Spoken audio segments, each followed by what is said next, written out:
I'm Lisa Dahl, health and wellness coach, and welcome to Getting Healthy Without Rules. This show is about understanding the things that impact your wellness and finding ways to improve it.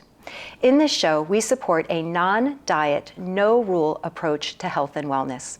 Health and wellness is a moving target, and we all have different needs and opportunities in ways to improve it. It allows you to make the best choice with the information that you have right now. It helps you to be present, flexible, and resilient. In addition, I support you from moving from judgment to curiosity and offering yourself self-compassion. It's time that we all learn to be a little bit kinder to ourselves. In the show, we have talked about different aspects of our lives and how they affect our health and wellness, and that they are all interconnected. Social relationships, which I often refer to as social nourishment, is one of the core components and has a direct impact on how we approach our health and wellness. It can impact us negatively or positively. Studies show that people who have strong social ties tend to be happy, healthy, and live longer lives as opposed to those that are socially isolated. Unhealthy relationships, on the other hand, can cause stress, depression, anxiety, and low self-esteem. I often work with clients who struggle with their relationship with sleeping and food, and they often believe that that is the main core problem. What we come to understand with time is that poor food choices and poor sleep is really just the messenger that there is an unmet need that needs further attention. In today's episode, we're going to dive deeper into relationships, the role relationships play in health and wellness, how to have healthy relationships, the importance of values, boundaries, connection, and balance, the role mindset plays, and the impact of language on our relationships and how to improve our communication. Be sure to stay to the end for a mindset practice that you can begin using today. Today, I am privileged to introduce you to my friend, colleague, and mentor, Susan Trotter, who is a relationship coach. Susan is a Ph.D. relationship coach and public speaker with specialties in divorce, dating, relationships, self-confidence, mindset, and communication. Her extensive background in psychology, therapy, and coaching gives her a unique perspective on helping people to achieve greater joy, satisfaction, and success in their relationships in all areas of their lives. I have seen the impact that Susan has played on many lives. You are not going to want to miss this conversation. Susan, welcome to the show. Thanks so much, Lisa. I'm really glad to be here. So tell me, how do people create relationships that are healthy?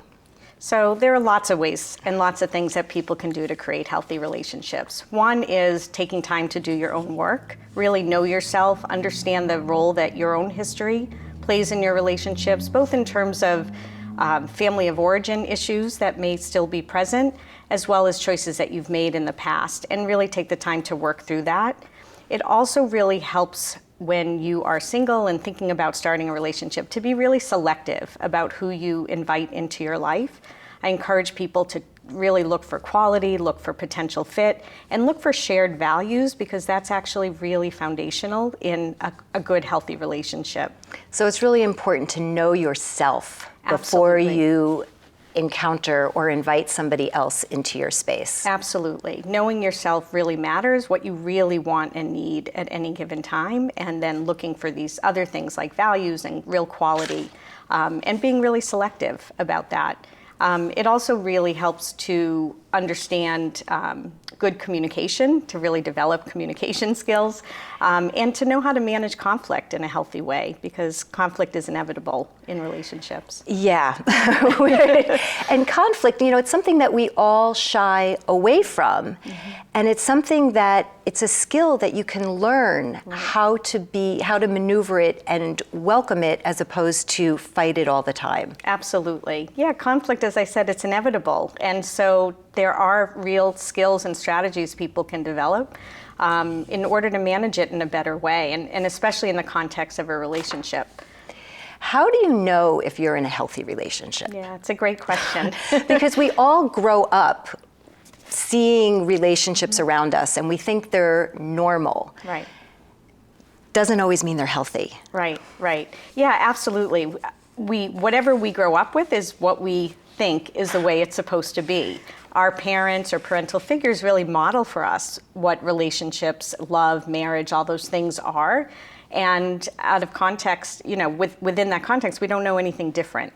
But a good, healthy relationship is one in which you feel happy, you feel fulfilled, you feel secure and confident, where you feel like you're really a team, that you're in this together and that you have each other's back, even when things are difficult, which can be challenging for people sometimes.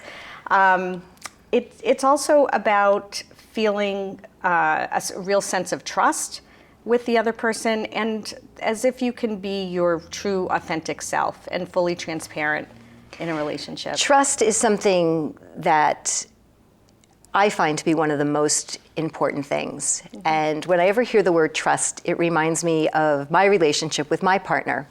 And one of the stories that I always love to share is early in our relationship, we were hiking up Mount Washington, and we were probably about a third of the way up, and we were on these sheer rocks. And I was thinking to myself, what am I doing up here? I am way out of my league. And I look down, and he's got this big smile on his face, and I'm like, oh, okay, it's gonna be fine. Mm-hmm. And we continue to hike the rest of the day, and 10 hours later, it's 10 o'clock at night, and we get down and we're having drinks and we're talking about the day. Mm-hmm. And he says, at one point, do you remember those sheer rocks? Mm. And you were above me, and I'm thinking to myself, what am I doing up here? And I look at you, and you have this big smile on your face, and you're like, oh, everything is fine. And that has been one of the defining things about our relationship and trust, mm-hmm. in that when one of us is, kind of questioning, if we get that sign that he's okay, right. or I'm okay, we immediately sink in, mm-hmm. and move on. Right, absolutely. It's such a great example of the kind of trust that you want to have in a relationship. And it also provides a sense of security too. You know that the other person is there for you, no matter what. Right, it's the good, the bad, and the ugly. Right. It's great if somebody's there when you're having fun. Mm-hmm. It's so important to know that somebody's there and they have your back. Absolutely, it's essential. Often people stay in toxic relationships because they are afraid of being alone. Mm-hmm. What are your thoughts on that? Well, obviously, staying in a toxic relationship is not a healthy thing to do. People do it out of fear of being alone, and sometimes other fears too. What might happen if they try to leave? They may have financial concerns. There may be lots of different factors that contribute to why someone might stay in a toxic relationship. And of course, we want to see people move out of those relationships. And really, oftentimes it requires some professional help for people to begin to understand what's keeping them in it, to begin to develop some greater self-esteem and confidence, and learning how to set boundaries, actually. And maybe before they leave, beginning to practice setting some boundaries that allows them to feel a little bit more empowered, and that then might give them the courage to leave the toxic relationship.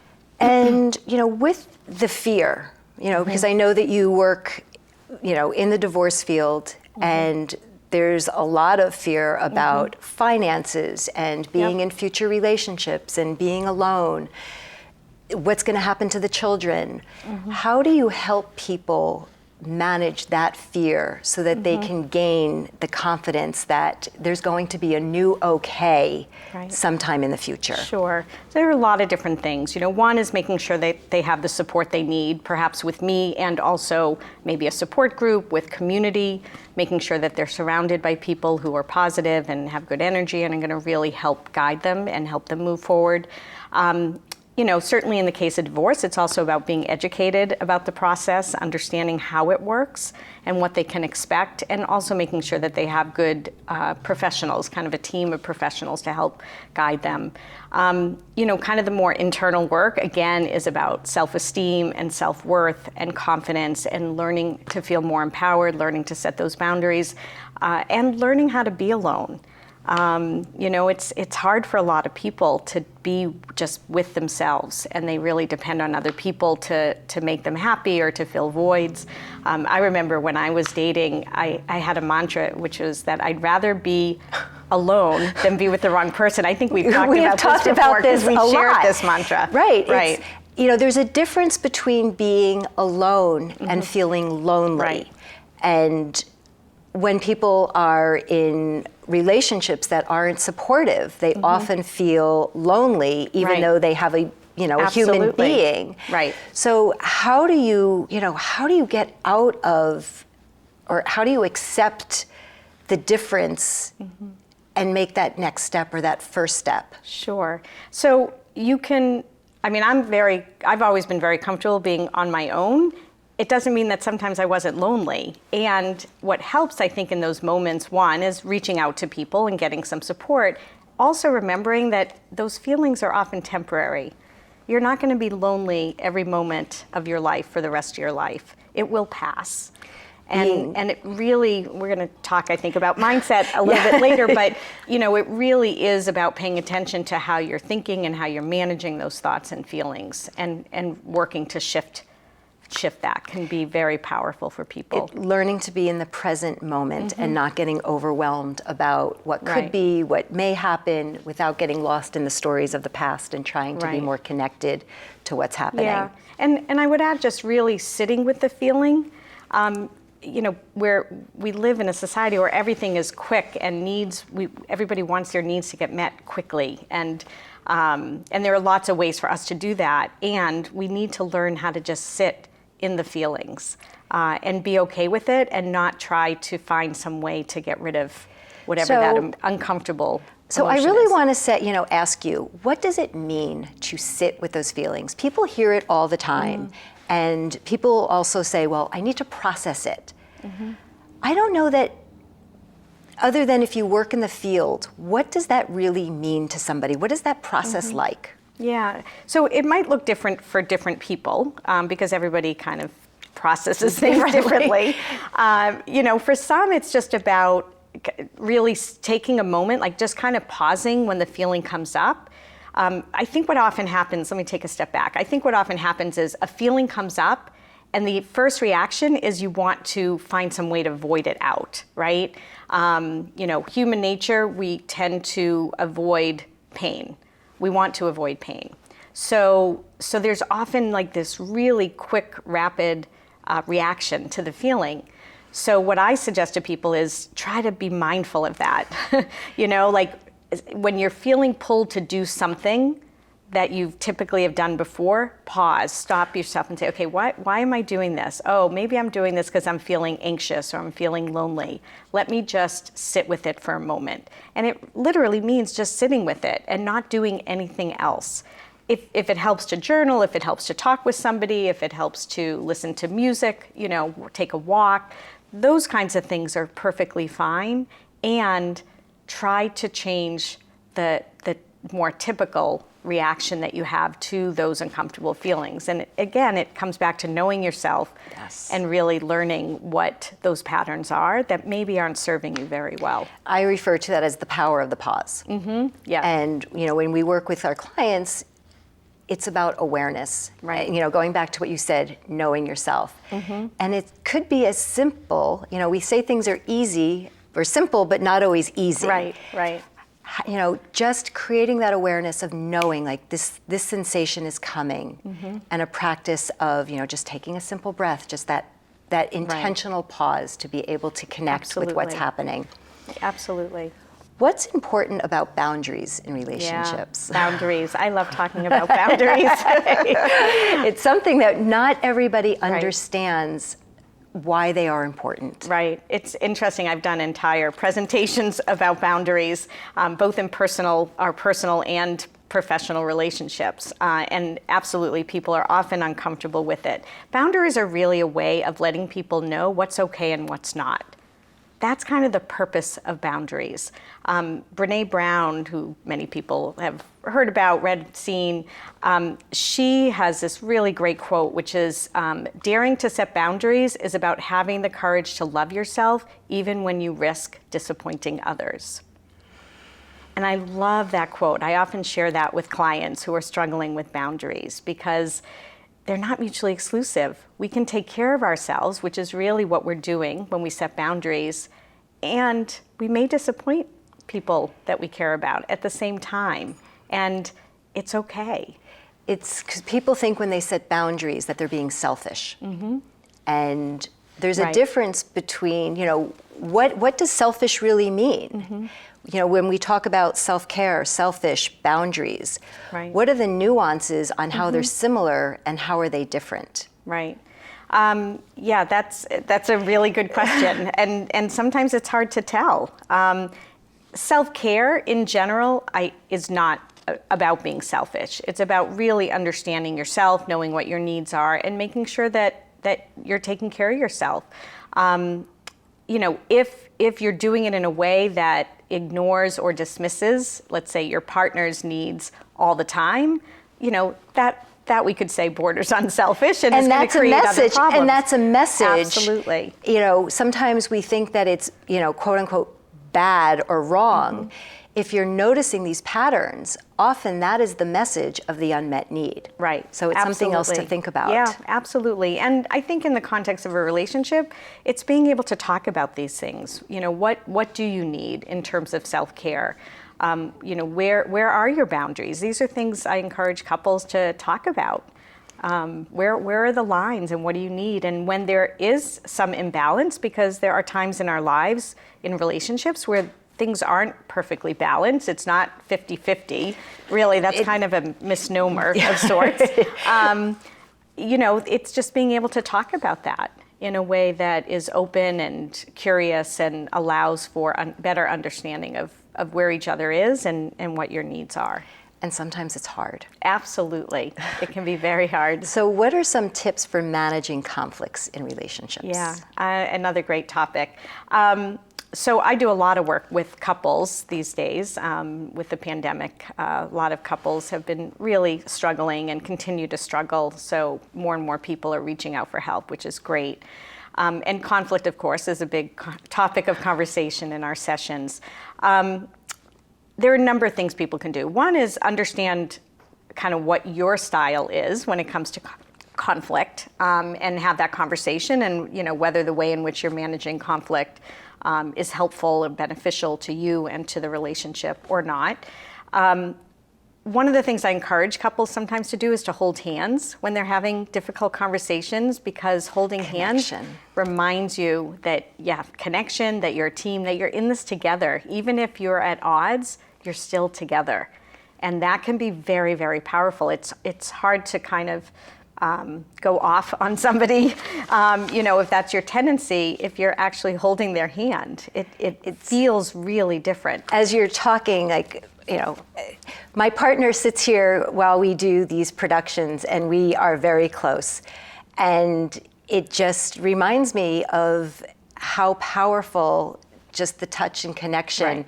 And he's sitting there, and I'm thinking, it would be really nice if I was holding his hand. And even it's not about conflict, but it's about the connection that it brings, and it makes such a difference. One of the things that I hear a lot is different styles on how people communicate. Some people react, and other people in the conflict will hear the information, and then they'll close up and need time to think about it and process it. And it could take a few days to be able to articulate what's actually on their mind and for them to feel safe. How do you deal with two people who have very different styles in which they are able to communicate their distress? Sure. So just some general things. One, I think when people are in relationships and they need to have difficult conversations, coming to the conversation with curiosity is very, very helpful. If you lead with curiosity, it changes the conversation that you're going to have, first of all. Secondly, it's okay that we have differences. Differences are not inherently bad in a relationship. It's how you navigate those differences that really matters. It's important to recognize, to acknowledge, and honor the different ways that people might manage conflict. There are certain ways. John Gottman is a psychologist who's done a lot of work around relationships and marriage, written a lot of books, done a lot of research. There are certain things that are what he calls the 4 horsemen that are really poor ways to manage conflict and communication. Criticism, contempt, stonewalling, which is like the silent treatment, and I am actually blanking on the fourth one at the moment. But they're really not helpful and actually create even more problems in a relationship. He and his wife, with whom he works also, she's a therapist, they've written a new book recently, and they provide this structure. And I share it with my clients, again, because I think it's a really helpful way to approach things, especially when there's conflict. They suggest that in any given situation, we have choices about how to respond. And you can respond in a way that moves you away from each other, moves you against each other, or moves you toward each other, which is about connection. Obviously, the latter is the preferred way. And so even in the midst of conflict, even in the midst of, one's reacting, one needs time, look for ways to connect with each other. The one who needs time might say, I get it, I hear you, I need a break. Let me take 5 minutes, 24 hours. I promise you I'll come back to the conversation because this is really important to me. It's having that language to communicate. I'm not blocking you out. I'm not ignoring you.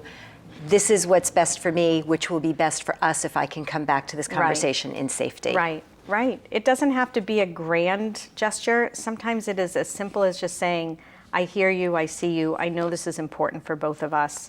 I promise I'll come back to it. Versus just, going in your room, shutting the door, the stonewalling that Gottman talks about, for example. It's learned skills that have so much power. Yeah, it's about, and from the work you do, it's really just about practicing. And the way that we get to habits, we'll talk about the mindset practice in a minute, but the way we get to create new habits, whether it's about, health, whether it's about communication or conflict resolution, it's just practicing it and doing it over and over again until it becomes more integrated. That first step is always the awareness, being willing, going back to that curiosity so that you can set that plan and be able to take those small actions and steps to make a difference. How can people feel more empowered in their relationships? We went back, we talked about that 50-50, and, we're saying that, that's really not true. And how do you each have a voice and feel empowered and confident? Yeah. So I really encourage couples to carve out time for the relationship itself. And it's not about talking about, meal planning or the kids or the schedule, bills the stuff, or whatever, the to-do all the list. Stuff, right? It's really about just carving out time that is going to help to nurture the relationship. And it might just be like a 10-minute check-in. I have a number of couples that have been finding that to be very helpful, like a 10-minute check-in at the end of the day. Again, that's not about all the stuff. That's just about you and the two of you. Like, how are you? Right. Tell me, how are you? Yeah. And so just even if you can do date nights, if you can do, I have lots of different communication and connection exercises that people can do that require more time. If couples can do that, that's great because it really adds to the connection, the intimacy, which then helps you when you have conflict and other challenges that might come up. But even just a 10-minute check-in can really help to empower a couple in terms of feeling more connected. And that check-in is about an open-ended question as opposed to, are you okay? Which is also helpful, and if that's the best that you can do at that moment in time, being aware of how you're phrasing that conversation so that you invite dialogue. Absolutely, right. And again, I think it's just having the skills. That's ultimately what's most empowering. So when something comes up, you're like, okay, I know what to do with this. I know how to help us through this. And they can be learned. Absolutely. It doesn't matter where you come from, where you're starting. It's never too late to be able to learn these new skills. Absolutely. So, what role does mindset play in our relationships? You know how much I love to talk about mindset. So mindset is huge, and I like to define what mindset is because I think it's kind of this buzzword and people don't always know exactly what it means. Absolutely, please. So mindset is really about how we think, and how we think affects how we feel, it affects what we do, it affects the results that we get. So indirectly, how we think about things can lead to the results that we get in our lives in every aspect of our lives. So mindset is huge. I mean, if our thoughts can impact, ultimately, have this ripple effect that can impact everything, then it is incumbent upon us to be really aware mindful of the thoughts that we're having, whether they're about ourselves, about our partner, about whatever it is that's going on in our lives. And evaluating, are the ways in which I'm thinking helpful? Do they serve me well or not? If they do, great. And if they don't, become mindful of how much you might be having those kinds of thoughts. And I'll go through the exercise a little bit later, but you really want to work on shifting your mindset. The thing about mindset is that, in a way, like thinking, the ways that we think are habitual. Like just like we have behavioral habits, we have habitual ways of thinking. And we have the power to change how we think. That's really important for people to understand. I have so many people who will say, well, that's just how I am. It's like, it might be how you are right now, and you have the power to change how you think. And when you change how you think, it actually creates new neural connections in our brain, which is amazing. And we can do that at any time in our lives. And it's something that I work a lot with, because I work with that non-diet approach. Yeah. And typically the people I work with is, their belief is that the diet is what works, the diet is what keeps them in safety, until we start to really unpack that information and they start to understand that it is the diet that keeps them out of control. Right. And that with learning new practices, that they can be the expert on themselves and to make decisions that are best for them. It's kind of like they're giving power to the diet instead of and we don't taking it and we in. have been so, we have been taught, conditioned to think this way. Right. And the power of our brains is incredible, that we can create those new thoughts. Right. How can language impact our relationships, and how can we improve our communication? Yeah. And I think we've touched on that a little bit. Yeah, absolutely. Language is really powerful. The words that we use, even the example you gave, like, are you okay versus how are you?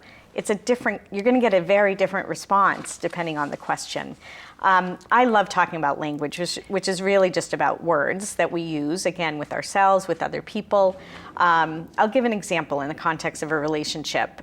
People often use words like always and never. You always do this, you never do that. If you approach your partner with that kind of a statement, what kind of reaction do you think you're going to get, right? You're either going to get ready for a battle. Yeah, either they're going to come back at you to fight, or they're going to withdraw, right? And we talked a little bit before. Gottman said, like moving against, moving away are not ideal. You want to find ways to move toward each other. So when you hear yourself thinking, I want to say, you always do this, try to catch yourself.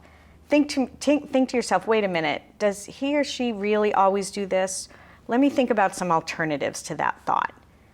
And then find a different way. Like, I wish you would do the dishes more often, instead of saying, you never do the dishes. It's a really different way of saying the same thing. And you're going to get a very different response. And it's going to be much more effective, ultimately.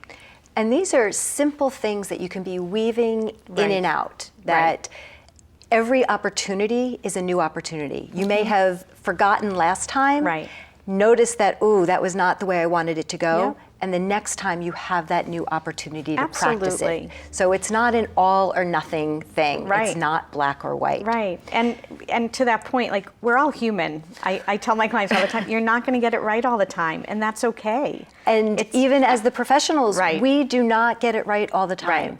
We have just learned how to be a little bit more gracious with ourselves, to be able to accept the imperfections that we all have. Absolutely. Something that I really want to touch on is loneliness. How do you see a lack of relationship affecting clients' health and wellness when they're really experiencing that social isolation? Sure. I mean, you referenced it at the top of the show, actually. There's a lot of research about relationships and the impact that it has on people in terms of being able to have a happy, fulfilling, meaningful life. There's someone just came out with a book called The Good Life. Oh, it's the best book. Yeah, it's so good. And they did this, it's the longest longitudinal study of happiness, is how it's described. And it really speaks to this. I mean, it's all about relationships at the end of the day. So for people who are socially isolated, we can expect that there's going to be a ripple effect on other parts of their lives, their mental health, potentially their physical health, and perhaps in other ways too. And so there are things that people who are feeling more isolated can do. If they don't have a large circle of friends, they can certainly look at meetup groups, for example, to start to maybe get out at least and start to make new friends. There are support groups. There is professional help, of course, therapy or coaching to help them also figure out how they got there and what they can do about it. So there are lots of different things that people can do to try to turn that around. And it's essential that they do, given the ripple effect that it has on other parts of their lives. Yeah, we see it all the time. Right. And just knowing that they are not alone in their social isolation is so important for them to understand. Absolutely. That there are ways out. And I see how simple steps when I work with my clients makes a difference in their sleep and their food choices. Right.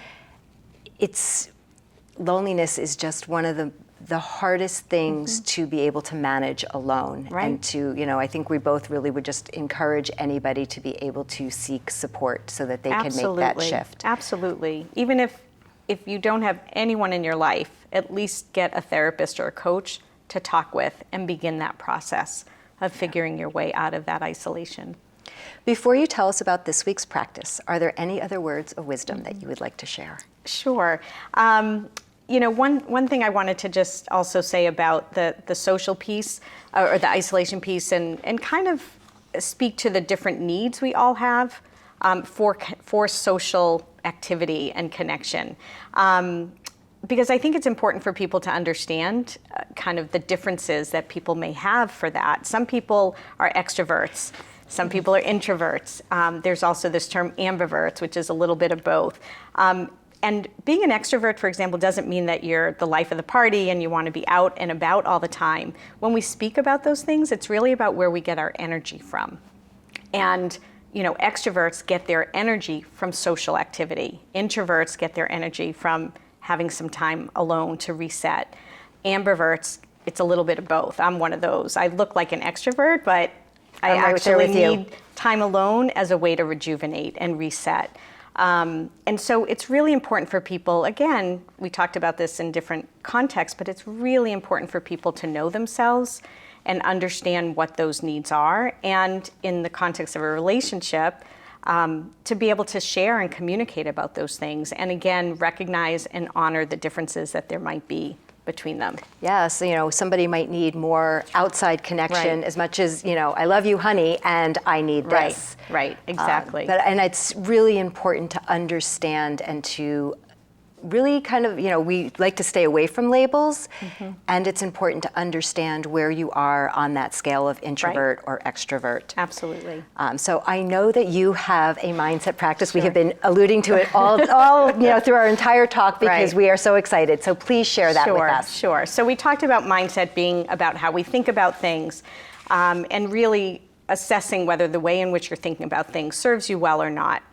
When things aren't serving you very well, certain thoughts, what I encourage people to do is first become more aware of the maybe repetitive thought that you're having that's not actually beneficial. Start to be aware of every time it comes up. It might be twice a day, it might be 10 times a day, it might be 100 times a day. It just depends on the person.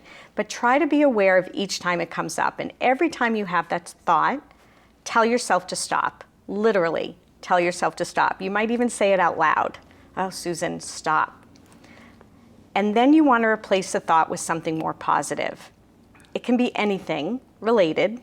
I'll give an example in a minute. It doesn't have to be, you don't have to believe it, actually 100%. It just has to be possible.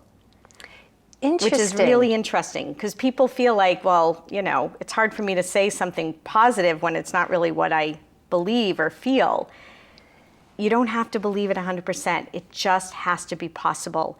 And then, and this is key, do it over and over and over and over again. It is the repetition that helps to create the new thought, shift the mindset, create those new connections in our brains. So for example, if let's say you're somebody who says, I'm so stupid.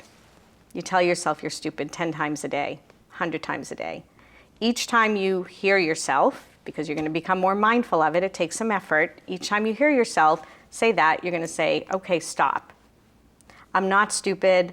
I am working with my coach and I'm trying to figure out how to do things differently, and I will get there. And you do that over and over and over again.